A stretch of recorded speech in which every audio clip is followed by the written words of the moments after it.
Čaute všetci, vítajte pri tomto videu, kasečka, môžeme ísť na to. Keď som študentom gymnázia, monitor sa ma priamo netýka. Napriek tomu, NUCEN nám tento rok dal robiť niečo, čo by sa dal nazvať predbežným monitorom.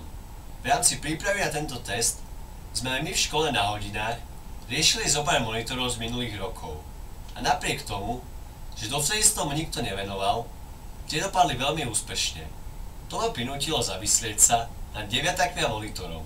Ako je možné, že vy gymnazisti, ktorí sme dopredu nevedeli o tom, že niečo ako monitor budeme písať, sme ho napísali bez väčších problémov. Zatiaľ čo deviataci, ktorí minimálne posledný rok školy tomu venujú a už dávno dopredu vedia, že ich to neminie, si majú taký problém. Prišiel som k niekoľkým možným príčinám. Jednou z nich by bolo to, že žiaci na gymnáziách sú o toľko lepší.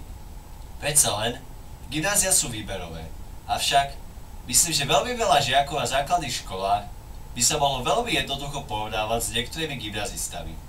Na druhej strane by niekto mohol tvrdiť, že na základných školách ostávajú tí horší žiaci.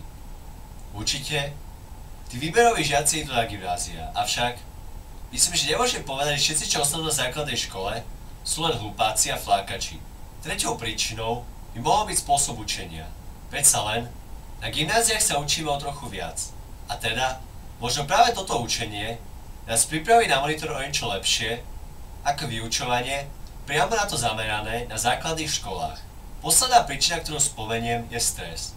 Predsa len, keď ja píšem takýto test, nezáleží mi na to, ako napíšem. Veď na strednej škole už v podstate som. Naopak, deviatáci sa na takúto strednú školu ešte len musia dostať. A teda, sú pod veľkým stresom, keďže práve tento test o tom môže rozhodovať.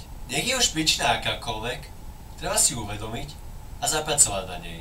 Tak, aby deviatáci monitor zvládali lepšie. Predsa len, je to pre nich naozaj dôležité. Ďakujem, že ste si boli toto video.